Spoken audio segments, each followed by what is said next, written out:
Hey, it's Jesse. Today on the show, you know him from Queer Eye, Next in Fashion. He has a new show called Honorable Gaze out now. It's the fashion guru himself, Tan France. Oh, we also watch Golden Girls every night. Like, we are fully 75. I know that sounds crazy. I like being a grandma. I think I was destined to just be an old person who is comfortable in a house. This is Dinners on Me, and I'm your host, Jesse Tyler Ferguson. So today we're at Cento Pasta Bar in the West Adams neighborhood of Los Angeles. If you're talking about pasta here in LA, Cento is definitely going to be part of the conversation. It's very beloved and well known for its signature dishes. It's beet pasta with whipped ricotta. It's spicy pomodoro. It was started by the guy who does the pasta at Bestia, which is one of the all-time great restaurants in all of LA. And it started as a pop-up. Now it's here permanently. You eat on this adorable, beautifully lit patio with a gorgeous olive tree. It's perfect for a date night or for afternoon pasta with the fashion guru himself, Tan France. All right, let's get to the conversation.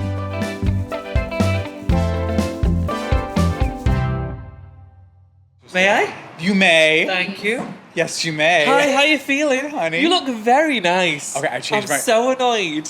No, are you kidding me? Because I changed my shirt 3 times knowing I was sitting down with you. I dressed down thinking he's going to be casual, so I'll go really But your casual. casual is like way more chic than That's not me on like true. when I'm trying. You look very, very nice. There you go. Hello.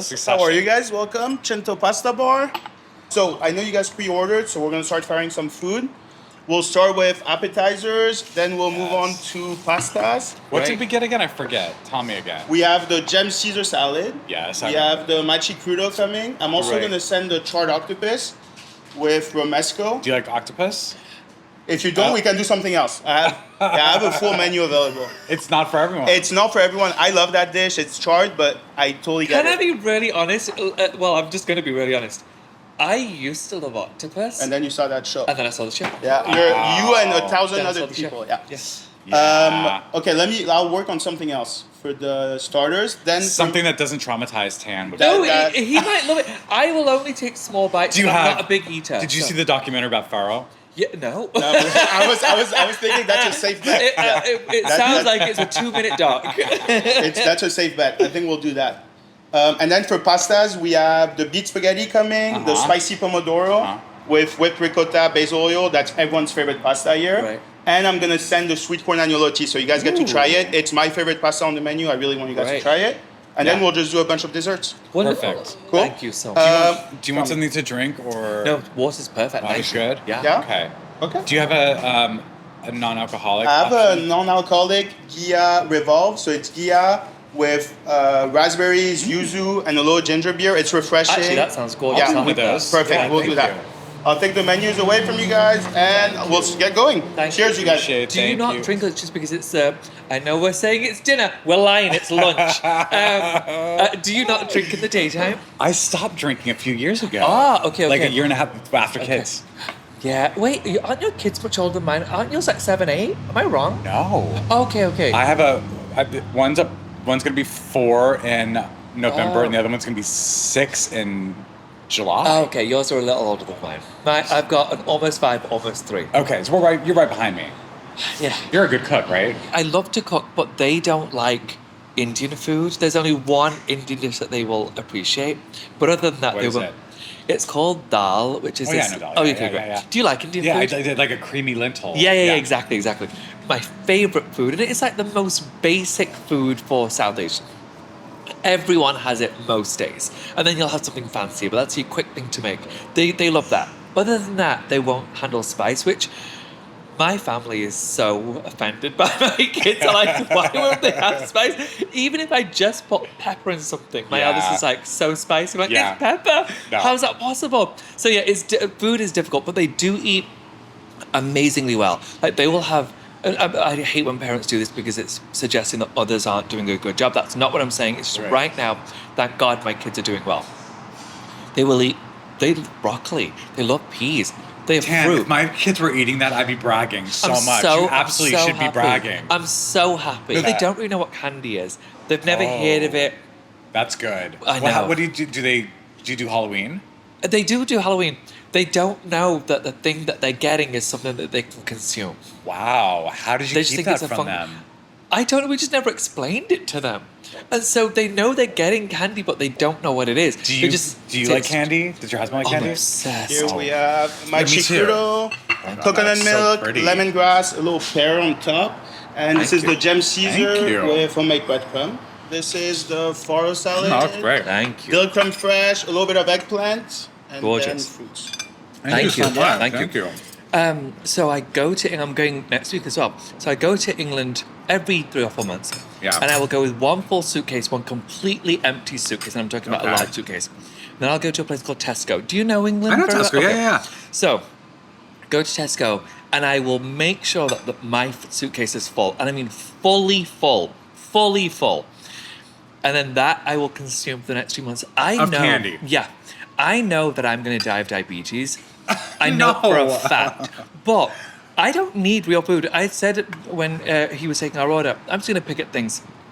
I'm not an eater. In the daytime, I will maybe consume 500 calories. Okay. And then as Wow. soon as the kids go down, I will consume about 2,000 to 3,000 calories between 7:30 and 9 o'clock, which is when I go to bed. Just constantly eating. That is the strangest eating pattern I've Yeah, I ever know. heard. Yeah, I know. I know. It's so And you've bizarre. always been this way? Yeah, for like the last 25 years. Ever since I moved out of home, I will have. I talk about cake a lot. I love cake. I have cake almost every day, if not every day. The reason why I feel like I can get away with eating 2,000 to 3,000 calories within a 1.5 hour period is because I do work out a lot. Do you? I do. Okay. I just want everyone to know I'm not completely irresponsible. What is your thing that you like to do? I do weights most days, but I also do a Stairmaster for at least 20 minutes most Oh. days, which is brutal. Like after all these years, it's still not any easier. I work out so I can eat the things that I eat. My husband, Justin, he has to work out every day. Yeah. I'm good, like, taking a few days off. I feel guilt. You feel guilt? Like exceptional guilt. I know I have body dysmorphia, and I don't say that proudly. I know that it's a problem. Has that always been something that you've dealt with? Yeah, it's the opposite of what I think most people go through. I'm so embarrassed by my skinniness, Skinny. my petiteness. No, I relate with that. I mean, I think that is hard. I think any sort of weight thing is hard for some people to hear because Yeah. if they're on the other end of it, they're like, Yeah. oh, you're so lucky. But Absolutely. like, for me growing up, I was very, very skinny, Yeah, same. and it made me very insecure. Yeah, same. I think it also made me a target for bullies. Same. But also, I was deemed unathletic. They weren't Yeah. wrong. Yeah, and with not to be a Debbie Downer, being in the gay community, God, I felt so Yeah. much pressure to have a It's body. a real thing. Oh yeah, oh yeah. It seems like a stereotype, but it's a real thing. It's absolutely a real thing, Yeah. and when the gays say, "Oh, you're so skinny," I'm like, "That's not a compliment. That's not a compliment. You're saying I'm less of a man than you are because you're built." Right. And it's so frustrating. And then they pit you against each other, and I found it also difficult. And so I've always had an issue with body as far as my own goes. Thank you. But I'm at a point now where, after almost 19 years of marriage, I try my best to remember. My husband knows how I look. Mm-hmm. He's happy with it. He's been happy for 19 years. I don't need to impress Right. the 30-year-old WeHo gays Right. with my body. I've only come to that within the last few years, and I'm so grateful to finally be in that position where I'm like, I don't need you to be turned on by me. Was it difficult for you being in the public eye on a show with other gay men? Yeah. Was that part of a thing for you as well? Like, just 100%. was there residual stuff from your childhood coming in? Yeah, I mean, I don't know if you know the names of them, so I'm just going to tell you. One of them in particular has the body of a Greek god. His name is Antony. Yeah. So, Antiprovsky had a nice body, like a great body when we first started, but then after we shot season 1, season 2, he really committed to becoming the Hulk. And my God, did he achieve that. He did. His body's insane. And even though he's one of my closest friends in the world, like we started out as complete strangers, somebody I did not think I liked at all when I first met him. And then we became very, very close. Why did you think you didn't like him? He was so nice. I thought he was too nice. Okay. You And can trust after him. work, I need someone to gossip with and say, "Hey, what that bitch said to me today." Yeah. Like, can you believe that happened? And I need them to say, "Yeah, I did hear it. And can you fucking believe she said this to me?" Like, Right. I want somebody to yes and me. Yes. And he was not that Too person. diplomatic. Yeah. However, he dropped that very quickly and was when I said, "I don't think you and I are going to be friends, and that's such a shame." I'm very forthright. I will just say what Wow. I'm thinking, and it's not a. I know it's not a positive for most people. But I think it's a very English trait that I'm just going to say the thing and we can get it done. And he was like, "Oh no, I'm dying to gossip. I thought that you were too nice. I didn't like you because you were too sweet." I'm like, "Oh, I've been waiting for someone to bitch with." He was like, "Great, let's do this." And so we had just this one evening together, which was magical and changed my life.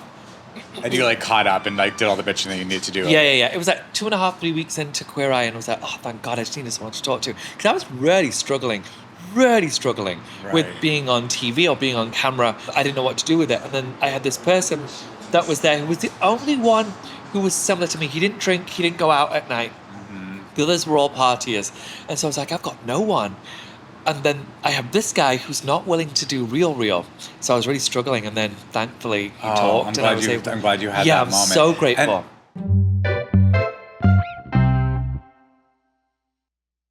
I mean, I'm very interested in hearing about this, just that sort of shift from private life into like being in the public eye. I mean, for me, it was a little differently just because I was, an actor, and like I was, I certainly wasn't famous, but I knew that was part of what would come with my career if I was ever at a certain level. Yeah. I know. I did read your biography. Okay. Your autobiography. Yeah. You talked about it a lot about being a very private person and how hard that was for you to then come into not only a show that was so popular, but where you had to bring so much of yourself to that. Yeah. That was sort of the job description. Yeah. And just hearing you talk about sort of having a hard time finding your place with the other guys and like figuring out what your relationship was, I can only imagine was a very difficult thing. Terrifying. I mean, at this point you were already, you and your husband had been together for a while, which I'm sure was a great sense of security so for grateful. you. So that grateful. he went through that whole process with you. Yeah.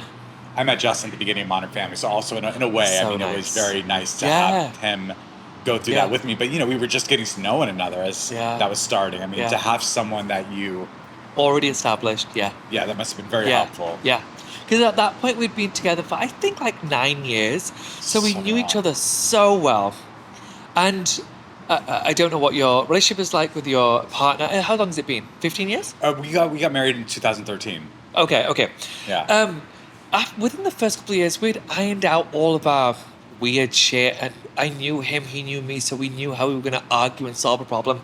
So by the time I got Queer Eye, it was just nice to have a constant. I just knew how it was going to go with him, and no matter what temptations come your way, because quite frankly, that was the only unexpected thing is, when I got Queer Eye, I didn't know how big it was going to become, but I imagined that if it became a thing, I imagined what fame might look like. But I had no idea how it would feel to have sexual attention. That was a bizarre feeling. But because I was so set with my husband, it wasn't jarring, it didn't screw me up. Whereas with the others, I think, and I don't want to speak for any of the others, but I know that everything was overwhelming. But in particular, you've got the gays coming left, right, and centre who just want to be a part of it. Right. And so there was so much to navigate. But the others, and it sounds like you were in the situation also, you were already in this industry in some way or another. And so you kind of knew what the next steps were if you were to achieve success and fame. Yeah. I knew what the groundwork was. Yeah. But if you've never tried for Okay, you it, guys. This is spicy pomodoro gorgeous. So good. with ricotta, That's so pretty. basil oil. Chef recommends kind of grab a pasta, dip it in there, don't mix it right away. okay. This is for you guys to share. This is the sweet corn agnolotti. We have truffle creme fraiche on the bottom. Gorgeous. Perfect. Stunning. And I'll be right back with the beet spaghetti as well. Thank coming. you. Thank you so much. But I swear to God, this is true. I never even dreamt that this was a possibility. I'd never thought, one day I'm going to end up in entertainment. Right. That is ludicrous. Like, unless that was a dream of yours when you were younger and you worked towards it, that doesn't happen in your 30s. It doesn't just come out of nowhere. But weirdly enough, it did. Yeah. And so you just have to recalibrate what life is going to look like for you and how you navigate the world. And I didn't know how to. I know that out of all of them, I struggled with it the most. I'm going to be a real Debbie Downer and just lean in. Yeah. The situation for me was so different from the others, in my opinion. And actually, they do accept. They have said that they don't know how I managed all of it because. Sorry, I'm going to make this about race real quick. Yeah. There were already white queer people on TV. It wasn't shocking to the whites to have another white queer person on TV. There had never been a me. Right. There literally never had been a version of me. And so when it started to get big, so no joke, when the show, when I signed on the show, I thought, it's a show called Queer Eye. I'd never seen the original Queer Eye. I didn't really know what it was. I didn't want to watch the show because I didn't want to try and emulate the other guy. His name's Carson, but at that point I didn't know. Yeah. And they said, all you need to do is be yourself. I was like, great, I'm not going to try and copy somebody else and I'm not going to watch the show. I'm just going to be me. And then you do the show thinking, the gays will watch. And that's it. And it's going to be an American show. My family's all in England. They don't know I'm gay. They don't need to know. A few people in America watch this, and it was on Netflix. They'd never done it unscripted before, so no one was going to watch this show. I was just going to do something fun for the summer, and then I'm going to go back to my normal life. And then the show's about to come out, and it's becoming very clear this is going to be a big global show. Netflix's first global show. And I started to really panic, thinking, oh no, my family's going to find out. We need to minimize this as much as possible. I want to do as little press as possible. I want to say no to this press. I want to say no to that press. If there's anything in the UK, tell them I don't want to do an interview in the UK. I don't want to tell people where I'm from in the UK. So my experience was so different. The rest of them are like, oh my God, we're famous and the show's huge. Right. And I was like, oh shit, we're famous and the show's huge. Keeping a lid on it. Yeah. Oh, that's so interesting. It was a Thank you very, so much. very, very bizarre experience for And me. I must say, probably terrifying for you too, if like it was something that you were really concerned about, which it sounds like you were. Terrified. I mean, Terrified. Being on a moving train that you can't stop. Can't stop. And I thought I could. I really did think, oh, I can stop all this. I can calm it down and I can control who sees this. And very, very soon I realized, oh shit, it's going. And I've got to just tell everybody in my life, hey, there's this massive secret. Yeah. And I'm about to tell the world at the same time as you. I told my family 2 days before the show came out. Oh, wow, Tan. Mm-hmm. That must have been really intense. Shocking. Oh my God, absolute shocking. How did it feel leading up to that and then also after it was done? Well, I felt physically sick. I know a lot of people come out when they're younger and I'm very happy for them and that's amazing that they can. I was in a Pakistani Muslim family. You're not coming out early. You're just not. Yeah. And I'd never heard another South Asian say, I'm gay. I think that most of my people just assumed it was a white person thing. Maybe the bug got a few black people, but it was definitely just a white person thing because that's all we saw on TV. And in the UK, we didn't have the diversity like you guys had in Right. America. And so it was just a bizarre feeling to know that what I was telling my family they'd never heard before. Like my mom had never heard the word gay. She'd never heard the notion of somebody being queer. She watches Brown TV. It's there's a network in the UK called ZTV. It just shows South Asian programming day and night. So she doesn't watch Western television. So they don't show anything. There's never even been a queer storyline. She's never thought of the notion that two people of the same gender can be into each other. And so it's teaching somebody the basics of what queer people are and then saying, and now I'm telling you, I am one of those. Right. And I'm about to flip your entire world and this entire community upside down. Bizarre feeling. Thankfully, it went relatively well for a while, and then we didn't talk for a year, which was Right. very bizarre for me and my family. We're very, very, very close. And then finally, they watched and they're like, oh, you're not the devil just because you're gay. If you're actually doing something really nice, absolutely you can stay.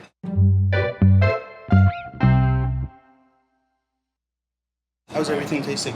Incredible. So far, so great. good. It's so Yes. great. I'll bring you Thank share plates for the annual low Thank tea. you. Sure, thank you. Thank like you the so beet? much. It's incredible. It's so Yeah. great. This Yeah. is like chef's specialty. It's brown butter, beet sauce, ricotta, chive. Incredible. So This is great. also gorgeous. That's that looks every great. single table orders this. Yeah, no You surprise. guys enjoy. Thank you. Thank you. You know, I've never said this before, but and I won't say who it was.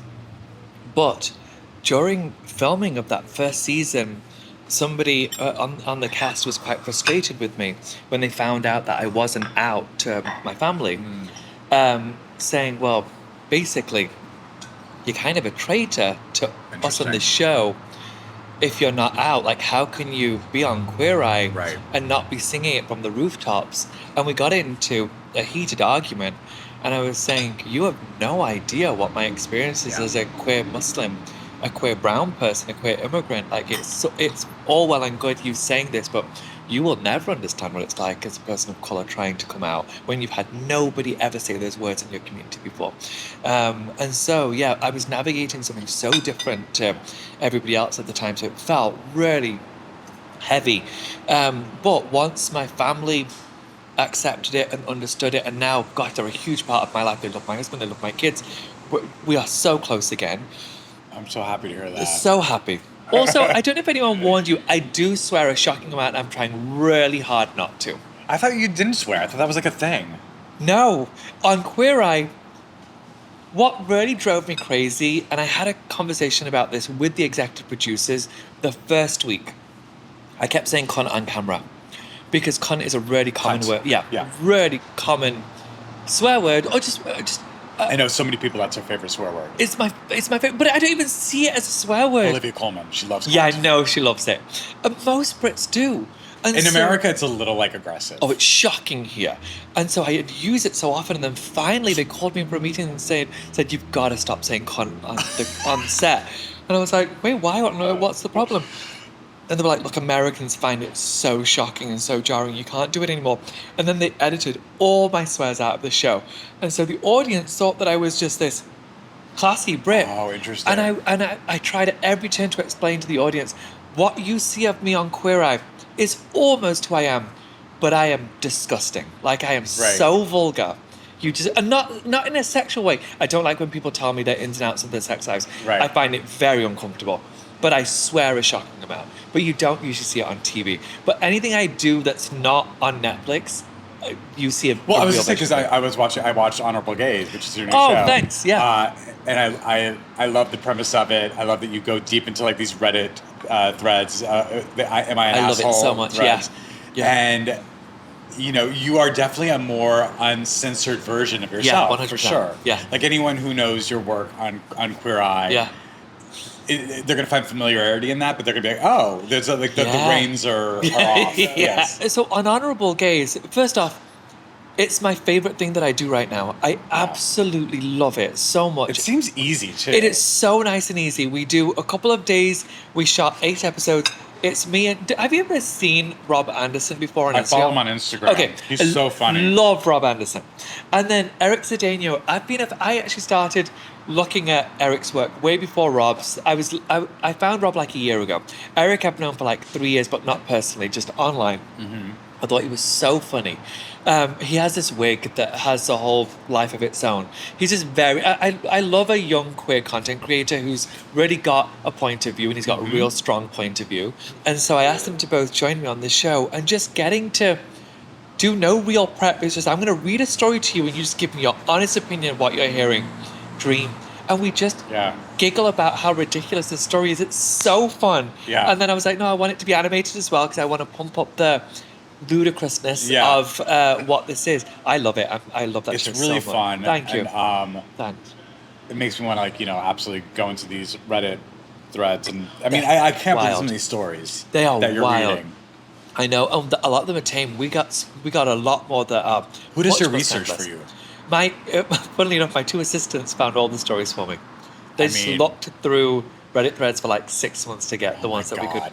do. But most of them, initially I wanted it to only be bridesmaid stories or wedding stories. Right. Because I love a bridesmaid story. But then I have a producing There are, I mean, the first few are kind of... The first two are wedding. Yeah. Everything else is not wedding. Okay.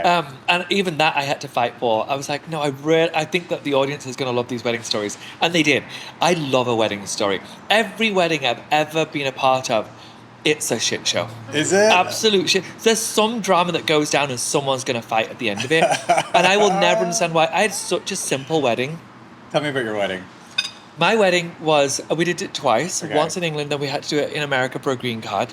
Both weddings were one witness, and then just my husband and I. We went to, what do you call it in America? We call it a town hall or a court. City hall. Courthouse, thank you.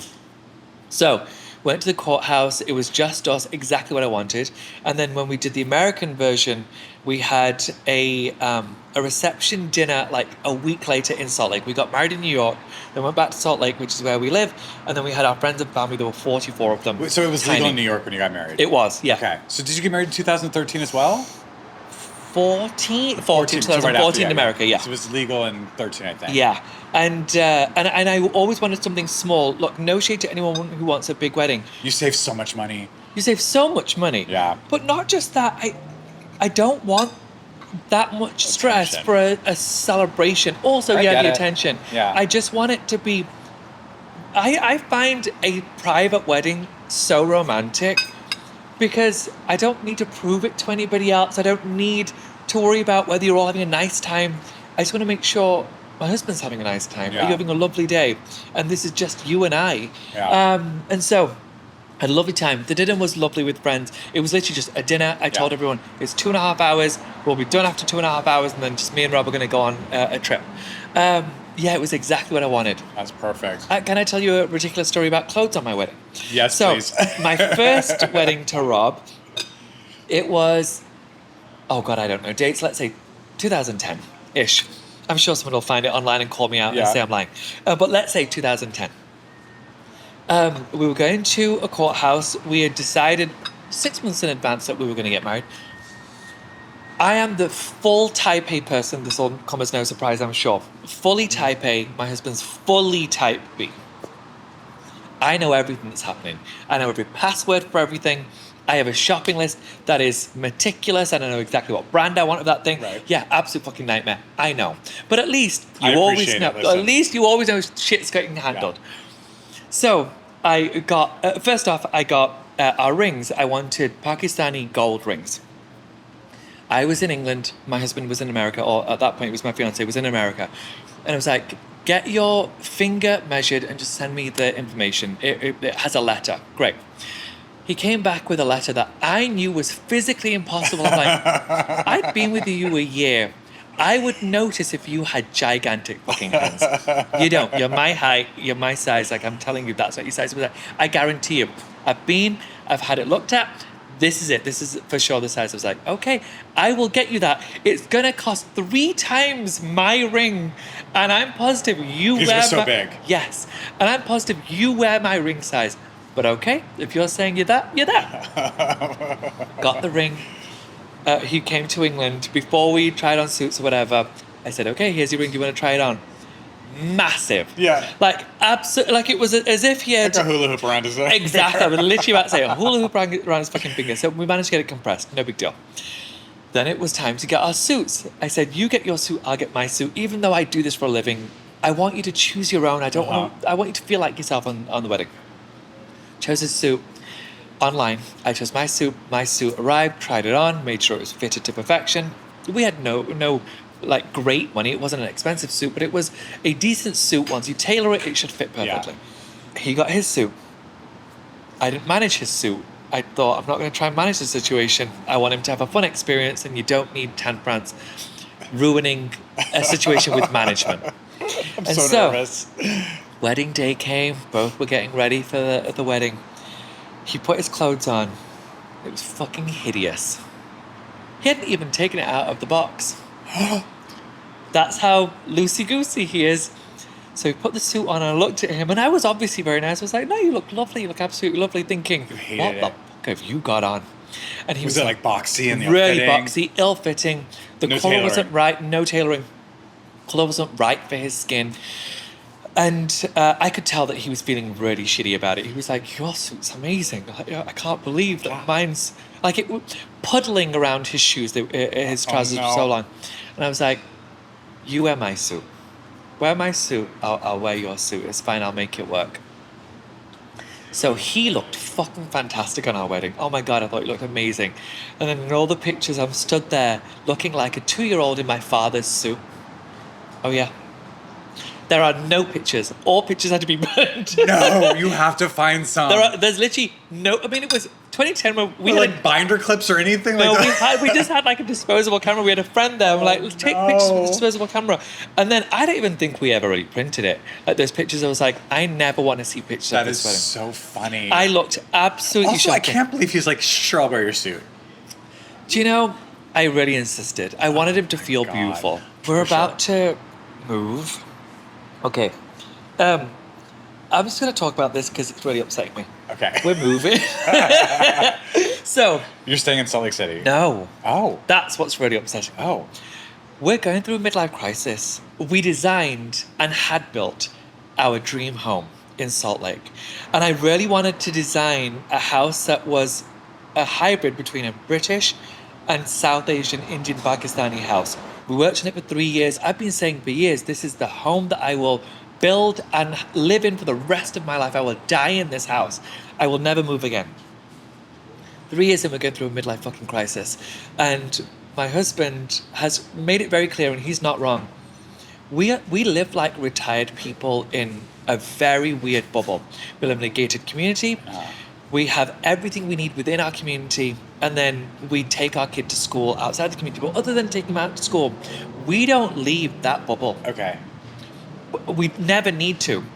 And so I'm home 4 or 5 days every week without fail. We are grandmas. And we also watch Golden Girls every night. Like, we are fully 75. And so he said about 6 months ago, I'm going to blame a friend of mine. Do you know Gigi Hadid? Yeah. We do a show together called Next in Fashion, and she's one of my very good friends. I was at her house. She lives in New York, and she just made a joke about buying the place next to her. And I didn't think anything of it. Then Rob called FaceTime, and she said it to him. It's just a joke, no big deal. I got back to Salt Lake, and Rob had an epiphany. He's like, we need to move. We need to sell this house. We need to move to the East Coast. And I was like, why? Like, I'm not doing that. I love Salt Lake. And he's like, we see no one. We live in a weird bubble, and we are grandmas. Our whole life is just, we take our elders to school, then we're at home all day with the kids. Mm-hmm. That's it. We can do that anywhere. But if we lived in New York, you'd have a social life. Yeah, I say no to almost everything because it's a 5.5 hour flight from Salt Lake to New York. Yeah. And I get invited to stuff at least once a week, and I say no to everything. Because I can't bother to fly. Because I fly so much for work. Yeah. And he's like, we could just pop out for an evening and do stuff and live like real people. He's not wrong. He's not wrong, I know. But I love this bubble. I know that sounds crazy. I like being a grandma. I think I was destined to just be an old person who is comfortable in a house. There's something very nice about it. I mean, I'm a homebody. Nice. As well. I'm a homebody. I really am a homebody. I'm a very social person. But I bring people to my home. I love to. You can still have that though, Tan, in New York, and still be a homebody, and then just have the opportunity to go Sometimes out. It's just nice knowing that it's there for you. I do understand what Rob's saying about being in Salt Lake City and being in a bit of a bubble. And the whole town's a bubble. It's hard. It is. But so it was the first place I properly moved to in America. So it's all I know, really. Yeah. So it's scary after 20 years to move again. But we're doing it. The house went on the market yesterday. Oh, no way. Yeah. And how did that feel? I am really glad I'm not in Utah. Yeah. I'm away for 2 weeks. I go to China tomorrow, and then I go to London. I'm glad I'm not there for this period. Yeah. He's so excited about it, so he doesn't have the same feelings as I do. He loves our home. Mm-hmm. But he doesn't have the same feelings. I feel physically sick at the thought of not living in Utah. You've been to Utah. Yes. Salt Lake. It's great. Oh it's my God, I love it so much. Yeah. I feel like I'm the luckiest person in America. I really do feel like I'm truly the luckiest person in America. I moved to America. I got the American dream, which isn't, I'm not talking about TV. I found Utah. Like Columbus. I discovered Utah. Who knew? And you had a family. You built a family and a home. Yeah. And I built a place for us that is just safe, and I don't feel scared to go out, even though we live in a place that I think people think is extremely Republican. I've never been called a nasty name on the street by anyone in 20 years. I feel safe. I feel like it's safe for my kids. But I know that I'm just hiding away. Yeah. It's just easy. Yeah. You liked it. It was so good. Everything was delicious. And I'll do dessert. Do you guys have an idea? We have banana pudding tiramisu. I mean, that sounds incredible. Food and Wine rated it best dessert in the country. What? 23. Yeah. Then yes. In the country too. But if you want something else, I can add something else. Or you guys want to share the tiramisu? Do you know, I would love to try the date thing you've got. The date cake? I'm just obsessed with that's dates. Chef's favorite. And we have homemade ice cream on top of it. It's really nice. Great, I would love to try that. Perfect. Thank you. Sounds Yeah, good. we I'll know. send that out right now. Sounds great. Thank you. Can we talk about post-fame? Because you're the only person Sure. I know who was on a show for a long time. Was it 10 years also? 11. Okay. Yeah. So, you've got a job consistently for a long time. And then you finish the show. Yeah. What happens after that? Do you freak out a bit? Because I'm like 3 months post our finale. Right. And I'm not worried necessarily. It's not financial at all, thank God. It's more relevance. Right. Or what is next. Right. Well, what I mean, first of all, what would you want to do? Like, what This is what going are to your sound. dreams? Well, here's the problem. I'm going to say this to you, and I realize how ludicrous it is to say to you. Just if you have a strong gag reflex, just chill out. I'm so excited about this. I want to do scripted work. I know. Go fuck yourself. No. You want to be a writer? No, No. Okay. not at all. I can't write for shit. Do you want to act? Yeah, I did a show 2 years ago, maybe a year and a half ago, called Deli Boys. It's a Hulu show that I know that show. Absolutely Yeah. love.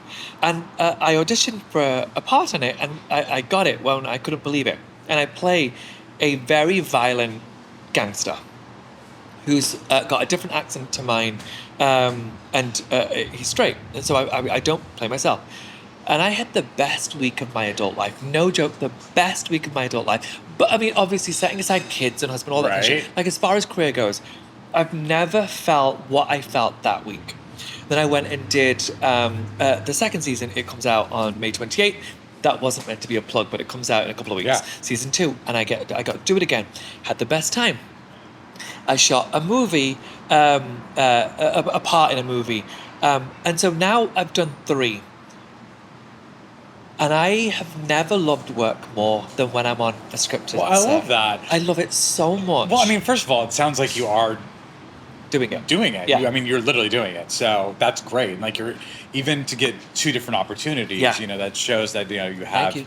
All right, this is the date cake, Oh, that is homemade, incredible. creme fraiche ice cream. Is it like a sticky toffee pudding? Exactly. Okay, great. Just a little better. Okay. Just a little bit better, yeah. Thank And I'll you. put this here. Leave it Oh here. my That God. looks This gorgeous. is banana pudding tiramisu. Oh, it wasn't ready. Ah. I'm just kidding. That was incredible. Cheers, you guys. Thank you. Wow, that's so dramatic. Could you imagine if that Oh, was it wasn't ready. It Ah, didn't wah, wah. set. Yeah. Didn't set. Okay. Well, Yeah. So no, I am I doing think you a are doing version it. of it, but it is. Yeah, it's just a scary thing. Thinking, well, I had this for 9 years, and I don't know what's coming next. It's a bizarre feeling. Very bizarre. Yes. First of all, you've done the hardest part of it, is like actually proving to yourself Yeah. and others that you can do it. Yeah. But it is exciting, and I wonder. I mean, do you find it invigorating to be sort of free from that thing that you've been doing for so long, and that people have been seeing you as, Yeah. and like having the freedom to do new things and stretch yourself? I can imagine it's a very exciting time. I'll as well. say this: I've worked since I was 15. Actually, I worked before then. I just couldn't say it was legal. But I've been working my whole life. I don't know how to not work. It's Yeah. such an important part of my life that I need to be challenged. And I tried to get out of Queer Eye literally 3 years ago. Like, gosh, I tried to get out from season 5. I was like, it's a beautiful experience, but there's nothing more to do. I'm not challenged You in felt any like way. you've met its limits. Yeah, as I said, I could turn up on set and I can fill those 3 hours easily. I could I could talk for England. Like, that is my skill. I can talk for hours and feel absolutely fine about it. And so I just think, well, that's boring at this point. I've done it for almost 10 years. What else is going to get me going? And that first day on that scripted set, oh God, I vomited at the audition. I vomited in my trailer before I was about to go and do my first take. I was so scared by it. But I loved it still. And so I'm hoping that I'll get to do more of that. I shot a short last month that was my own. I directed it, I co-wrote it, I produced it, I was in it. And it was one of the greatest experiences of my life. And I even if it never succeeds and if it turns into anything, I at least want to try for that. I'd rather look back when I'm 75 and say, it didn't work. Right. But I tried, as opposed to saying, well, I'm just going to sit at home and watch Golden Girls. Well, and hence the move to the East Coast. But I think, life is going to be always full of these great successes and then things that we tried and didn't succeed at, or things that, we